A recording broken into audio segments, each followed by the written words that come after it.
Bom dia, boa tarde, boa noite, boa madrugada para você. Estamos começando essa aula aqui sobre conceitos introdutórios de direito administrativo. Meu nome é Elison Rocha, sou professor da matéria e vou tentar compartilhar com você alguns dos conceitos introdutórios dessa matéria. Conceitos que vão permitir que você avance na matéria. Nessa aula você vai perceber que alguns dos conceitos se misturam um pouco com conceitos de direito constitucional. Não tem problema. É apenas para você aprender um pouquinho desses conceitos para que a gente avance na matéria de direito administrativo. Sem delongas, vou mostrar para vocês o nosso sumário. Tudo bem? Vamos lá? Bom, logo de cara eu vou apresentar o conceito de direito administrativo para vocês.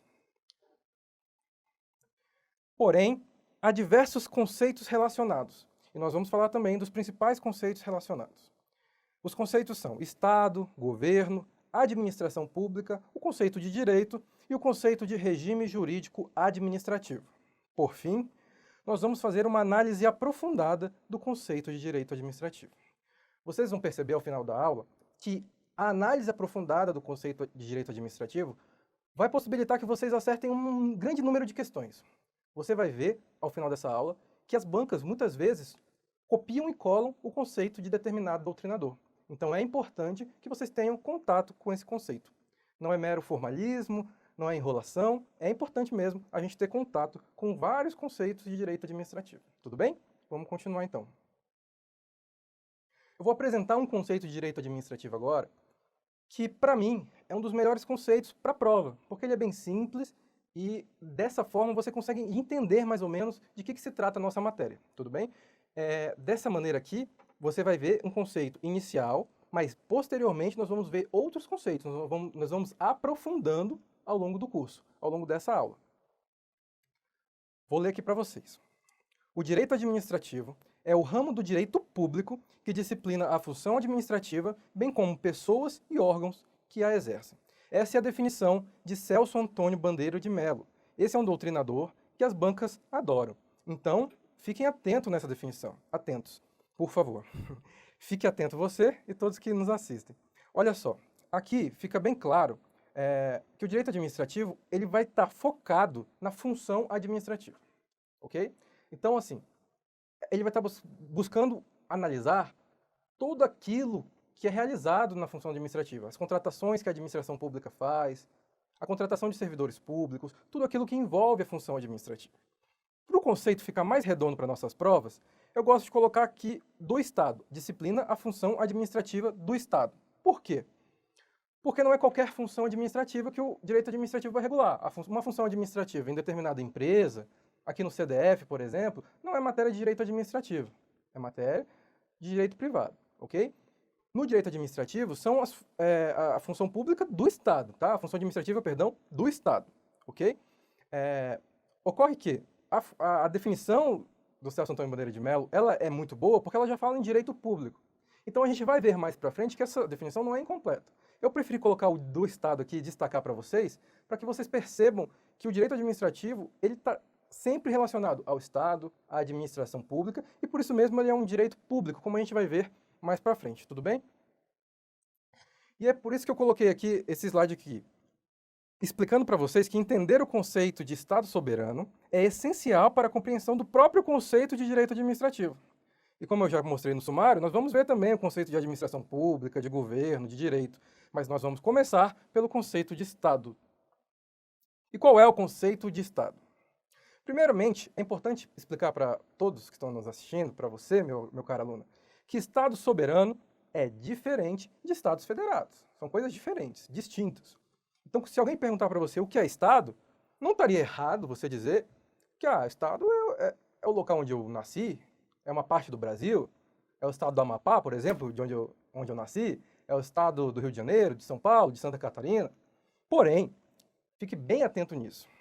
Essa expressão Estado, ela está relacionada aos Estados federados, aos Estados que fazem parte do Brasil. É por isso mesmo que na sua carteira de identidade, ou em lugares por aí, você tem que preencher algum formulário, eles vão pedir unidade federativa, o F. Por quê? Porque são estados federados, estados que pertencem a uma federação. Não se preocupe, a gente vai chegar no conceito de federação. Mas isso é para diferenciar de estado soberano.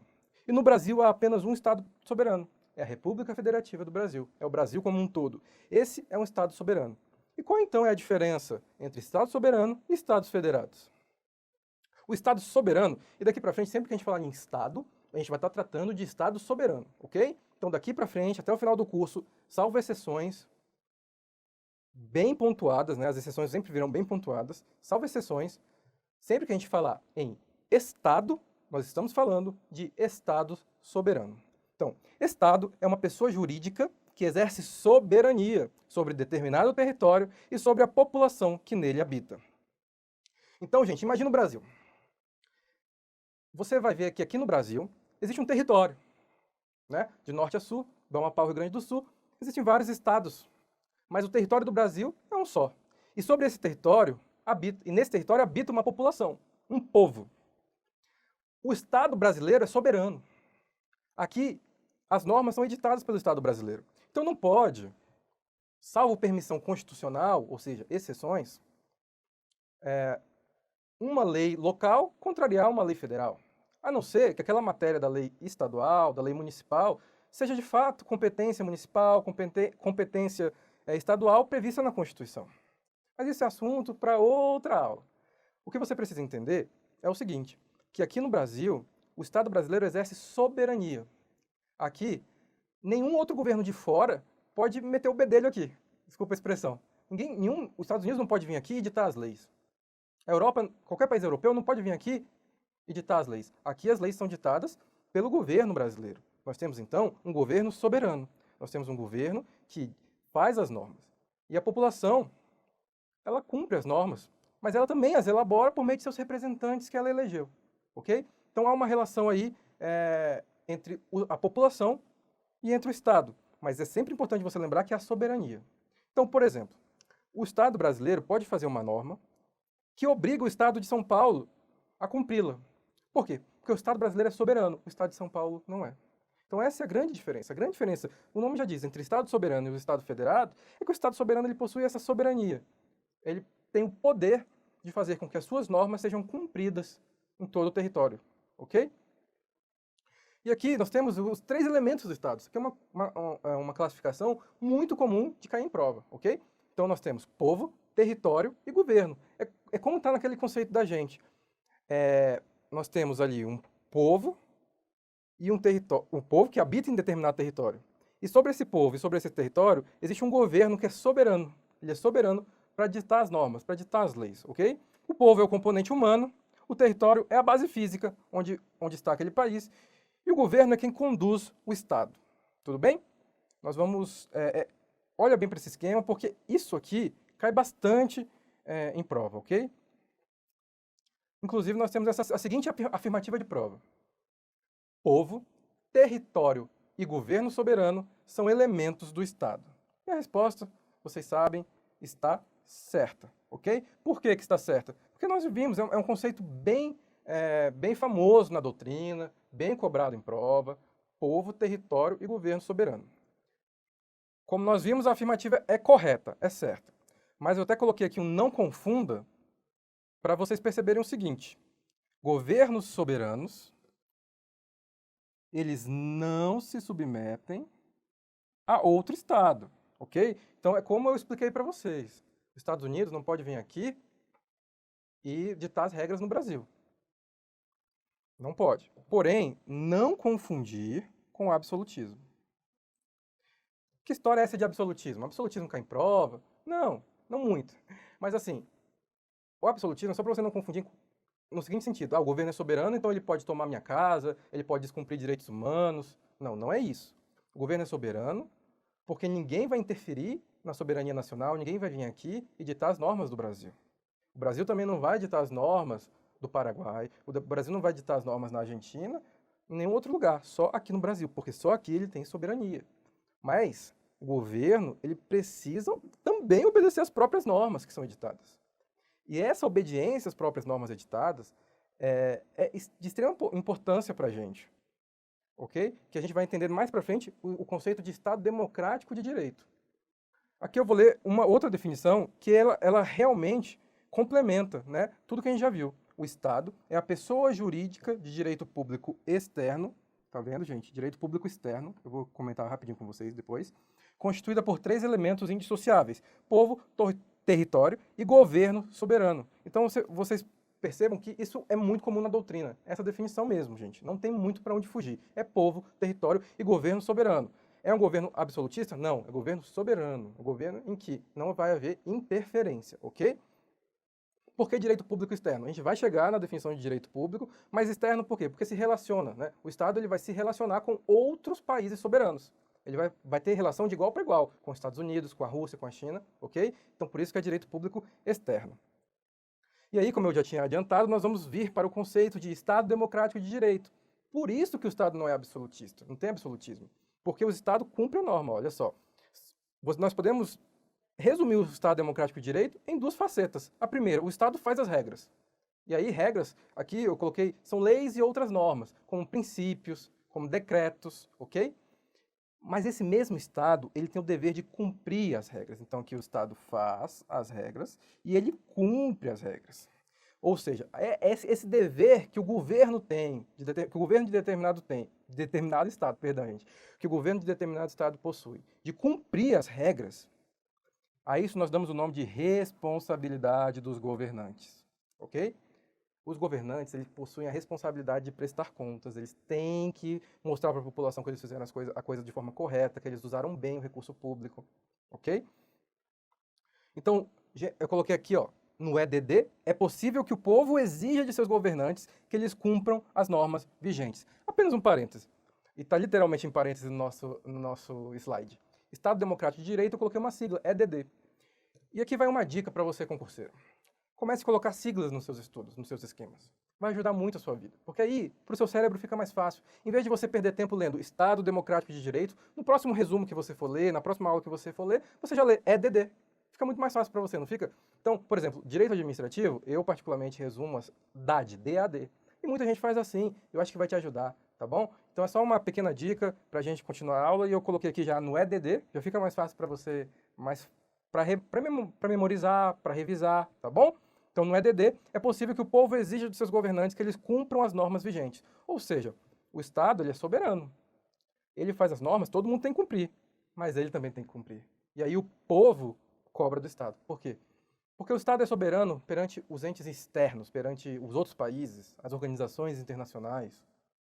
Mas aqui dentro, segundo a nossa Constituição, todo o poder emana do povo, que o exerce diretamente ou por meio de seus representantes eleitos. Esse é o parágrafo único do artigo 1º da nossa Constituição. Então, aqui dentro é o povo que manda. Aqui dentro o povo é soberano. Ok? Então, aqui dentro o povo faz as regras, mas por meio de quem? Dos seus representantes, por meio do Congresso. Então, o povo elege o seu senador, o seu deputado, eles fazem as normas, as regras, as leis, e aí o próprio Estado deve cumprir essas leis. E é nisso que se baseia o Estado Democrático de Direito. Por isso, é que é dito que há a limitação do poder do Estado e o exercício do poder dentro da lei. O Estado só pode agir dentro da lei. Isso é o princípio da legalidade, entendeu? Quando vocês ouvirem o princípio da legalidade, é basicamente isso aqui. O Estado só pode agir dentro da lei. Eu, Ellison, posso fazer tudo que a lei não proíbe. Se a lei não proíbe, eu posso fazer. No direito administrativo é um pouco diferente. Você só pode fazer aquilo que a lei fala para você fazer. É muito mais estrito, é muito mais, assim, obrigatório você cumprir a lei. Então, o princípio da legalidade no direito público, no direito administrativo, é muito mais o que a gente chama de muito mais cogente. Ou seja, é muito mais exigido do gestor público que ele cumpra estritamente o que está na lei. Vamos avançar um pouquinho para esse esquema que eu achei bem interessante. Olha só. O Estado é democrático. Significa o quê? Significa que o povo possui poder. O povo elege seus representantes, como eu falei. O povo ele pode se manifestar, pedir impeachment. O povo ele possui poder. Mas o povo não pode sair incendiando, quebrando, porque é de direito. O poder é previsto em lei. Então, é democrático. Por quê? Porque o povo possui poder. Mas é de direito. O poder tem que estar previsto e tem que ser exercido dentro da lei. Então, lembre-se disso. Estado democrático de direito é essa a definição. Bom, falando em poder, nós vamos caminhar para falar um pouquinho sobre os poderes do Estado. Mas o que são esses poderes do Estado? Os poderes nada mais são do que conjuntos de órgãos que representam uma mera divisão estrutural e funcional. poder do Estado é uno, indivisível, mas a gente faz umas divisões, né, para ficar mais claro, para entender a limitação de cada órgão na administração pública, ok? Mas é muito importante vocês gravarem o seguinte, que segundo a nossa Constituição, no artigo 2º, os poderes, eles devem ser independentes, mas eles são harmônicos entre si. Ok? Os poderes são independentes e harmônicos entre si. E quais são eles? Legislativo, executivo e judiciário, como a gente vai mostrar aqui, ó. Esses são os poderes do Estado: executivo, legislativo e judiciário. Cada um desses poderes possui uma função que a gente chama de típica. O que é uma função típica?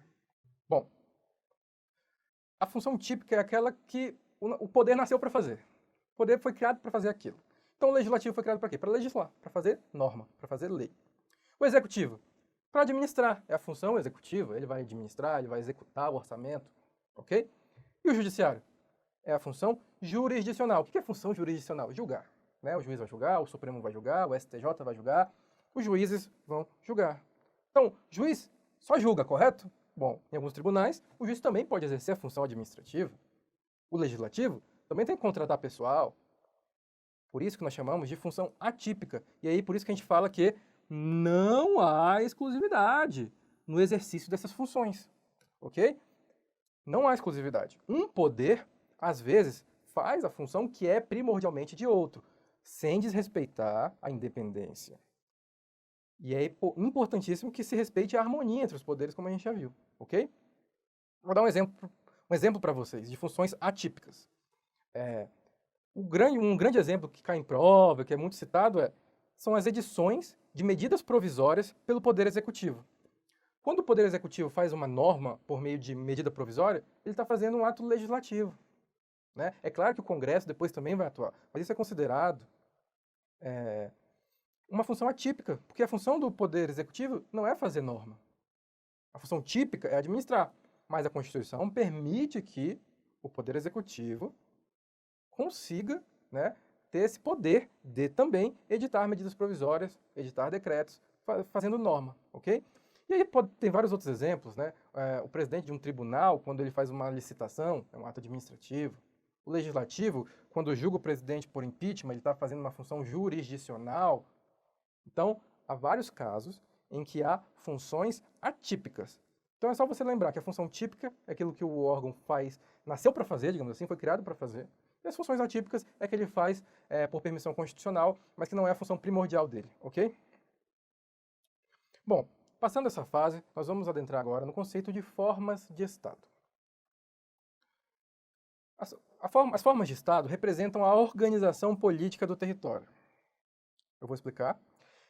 Essa organização política ela pode ter maior ou menor grau de descentralização. Isso aqui é muito importante, tá, gente? Descentralização do poder político e administrativo. Ou seja, há formas de Estado em que o poder todo está na mão de um único centro de poder. É como se Brasília governasse todo o país. Isso é um exemplo. Outro exemplo Brasília, de fato, tem poder, mas cada Estado também tem alguns poderes. E eles também elegem representantes para legislar. Então, há poderes nesses estados. São essas duas formas que eu vou explicar melhor. Vamos ver aqui. Essas duas maneiras de olhar resultam 3 formas de Estado. Uma com mais centralização, que é o Estado unitário. Então, o Estado unitário ele tem maior centralização. Já a federação, assim como a confederação a gente vai ver, ela tem mais descentralização. Mas a confederação, ela também tem o direito à independência. Vamos por partes, vamos explicar tudo bonitinho. Então tá, gente. O Estado unitário é como se fosse o seguinte. Todo o poder está aqui no Distrito Federal, está aqui na capital do país. Os outros estados só obedecem. Eles não participam do processo de formação de lei, é um poder unitário, um poder central. Não é assim no Brasil. No Brasil, nós vemos uma federação, onde há descentralização de poder. Onde os estados, por exemplo, eles são responsáveis por editar algumas leis. Eles têm o legislativo local. Eles não são soberanos, porque se o legislativo local fizer uma lei que não está prevista em sua competência, o STF pode dizer, opa, é inconstitucional. Vocês vão ver isso em direito constitucional, mas apenas para mostrar para vocês o seguinte, que Os estados federados, eles possuem determinado poder, eles organizam a sua polícia, eles determinam o salário dos seus servidores, eles têm um poder administrativo, assim, uma certa autonomia administrativa, ok? Então, há essa descentralização de poder. Em alguns estados mais, por exemplo, em alguns estados soberanos maiores, em outros menores. Por exemplo, Estados Unidos. Lá, nos Estados Unidos, os estados federados, eles possuem muita autonomia. É possível, por exemplo, que você cometa um ato que em um estado dos Estados Unidos é crime e em outro não seja. Tem pena de morte em determinado estado e em outros não tem. Lá nós temos uma federação com muito mais poder e autonomia para os estados. Aqui no Brasil, alguns até falam que é mista, né? É um sistema um pouco misto, porque muito poder está concentrado, de fato, no Congresso Nacional. Mas, de fato, nós vivemos, para a questão de prova, nós vivemos numa federação, ok? Nós vivemos numa federação porque os estados possuem suas câmaras legislativas, seu judiciário próprio, então eles têm um certo grau de autonomia. Tá, e a confederação? Bom, a confederação, ela é uma terceira forma de estado que também prevê a descentralização, só que é uma descentralização maior. Por quê? Porque ela permite que seus estados confederados tenham direito à independência. Então, eles abrem menos mão, digamos assim, da sua soberania, ok? Então, por exemplo, determinado estado da confederação fala, não concordo com essa lei, vou me retirar. Ele sai da confederação. Isso aconteceu muito lá nos Estados Unidos, quando eram Estados Confederados da América, por exemplo. E lá teve a Guerra de Secessão, eles tentaram se separar, a independência. E aí eles evoluíram para uma federação. É por isso que muitos autores citam que a confederação ela é um estágio para chegar na federação. E outros falam que não, que a confederação ela de fato é independente da federação. Mas o que você precisa entender é que na confederação nós temos maior autonomia, nós temos direito à independência e nós temos uma maior parcela de soberania, né? Os estados continuam com a sua soberania no seguinte sentido, de que eles podem sair a hora que quiser. É claro que enquanto eles estão na confederação, eles abrem mão da sua soberania, mas numa parcela muito menor, ok? Sendo que alguns autores também mencionam que a confederação nada mais é do que um tratado internacional entre estados soberanos, ok? Tudo isso para dizer o quê? Que a confederação parece muito com a federação, mas não se confunde com ela, porque os estados que nela pertencem têm esse poder maior de se separarem e de terem uma parcela maior de soberania. Em algumas questões de prova, vocês vão perceber que todo o foco está voltado para Estado unitário e federação. Como, por exemplo, nessa afirmativa de prova. Tradicionalmente, são conhecidas duas formas, tá vendo, gente? Duas formas de Estado, quais sejam Estado unitário e Estado federado. O Brasil adotou a forma de Estado federado, foi o que eu mencionei com vocês, segundo a qual existe em todo o território nacional apenas um poder soberano, né? Então, aqui no Brasil, o poder ele está dividido pelos estados, mas o poder soberano só existe um, ok? Tem poder legislativo aqui no Distrito Federal, tem poder legislativo aí na sua cidade, aí no seu estado, mas poder soberano, só o poder da República Federativa do Brasil, ok? Então vamos dar sequência. Uma dica legal. É bom vocês fazendo esquemas, né? Fazendo algumas memorizações. Tem muita gente que confunde forma de Estado, forma de governo, que a gente vai estudar. Olha que dica legal. Quais são as duas primeiras letras? Né? Forma de Estado. Elas vão convergir para as duas primeiras letras de federação. Então, quando você lembrar de forma de Estado, você lembra de federação. E aí você não confunde, e aí você acerta a questão. E concurso é assim, gente. Às vezes você passa porque você lembrou de uma besteira, porque você lembrou de um memezinho, de alguma coisa que te ajuda a memorizar. O importante é você não se confundir, é você não cair nas pegadinhas, tá bom? Agora nós vamos falar de governo. O governo nada mais é do que a função política do Estado. Ele vai atuar nos macrotemas, nos temas maiores, ou seja, na coordenação, direção, estipulação das políticas públicas do Estado. Então vejam o seguinte, é coordenação, é direção, é estipulação, não é dia a dia. Vou até colocar aqui, ó. Não é dia a dia, ok? Não é dia a dia.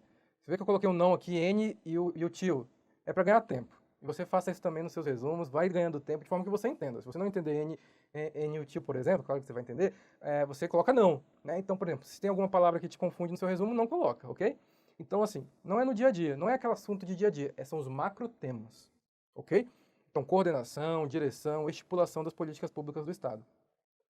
Dessa forma, ele é o responsável por direcionar a máquina pública de acordo com as diretrizes dos programas de governo, ok? Então, o governo ele faz parte disso, ele direciona as grandes ações. Perdão. E por isso o conceito não se confunde com o de administração pública, que a gente vai ver mais para frente. Mas eu já vou apresentar para vocês uma grande diferença. Porque o governo, como eu falei, o papel dele é formular as políticas públicas. Já a administração pública, o papel dela é executar essas decisões do governo e também as atividades típicas de Estado. Vamos por partes. Então, por exemplo, o governo decide formular uma política pública e essa política pública ela é aprovada pelo Congresso Nacional. Então, digamos que o governo decida criar o FIES, né, que é um programa educacional aí que muita gente usa para ir para uma certa faculdade ou uma universidade. Bom, isso é uma política pública. Agora, a forma como ele vai ser executado, a contratação de pessoal para trabalhar no programa, como isso vai ser feito, as licitações necessárias, tudo isso é a forma de executar essa decisão. Então, se o governo faz um programa para construir mais rodovias pelo Brasil, a licitação já não vai ser o governo que vai fazer, já vai ser a administração pública, a licitação para contratar a empresa para construir as rodovias. Então, tem essa separação. A administração pública ela tem um papel muito mais administrativo mesmo, como o nome diz, do dia a dia. E o governo são as macrodecisões, ok? Mas a administração pública também inclui atividades típicas de Estado. Eu, por exemplo, sou auditor no Tribunal de Contas da União. E lá é uma atividade de fiscalização, né? Então a gente fiscaliza. Independe de governo. O governo pode gostar ou não do TCU, a gente vai continuar fiscalizando. Por quê? Porque é uma atividade típica de Estado. A Receita Federal, quando cobra imposto, bom, o governo pode até interferir um pouco nisso, pode cobrar mais imposto, pode decidir cobrar mais imposto, mas enfim, a atividade de cobrar imposto não tem muita alteração conforme o governo, porque é uma atividade típica de Estado. E principalmente, como a gente vai ver mais para frente, o poder de polícia. O poder fiscalizatório da administração pública não entra, não possui interferência do governo, né? Pelo menos não direta. Indiretamente, o governo sempre pode interferir porque ele pode formular leis que vão afetar no dia a dia. Mas, diretamente, as atividades típicas de Estado, elas não possuem interferência do governo. E aí, olha que legal, você já vê 3 conceitos aparecendo. Um de governo, um de administração e outro de Estado. Entendeu? Ficou meio confuso, muito vermelho nesse slide, né? Mas só para vocês entenderem que já tem 3 conceitos surgindo. E, acompanhando a aula, espero que você esteja acompanhando também esses conceitos. É isso, espero que você tenha gostado. A gente apresentou vários conceitos aqui e vamos continuar no próximo bloco. Esse bloco chegou ao fim, mas a nossa aula não. Vamos continuar no próximo bloco com alguns outros conceitos, conforme a gente já viu lá no sumário, que vão ser continuados. Um grande abraço e espero que vocês tenham gostado.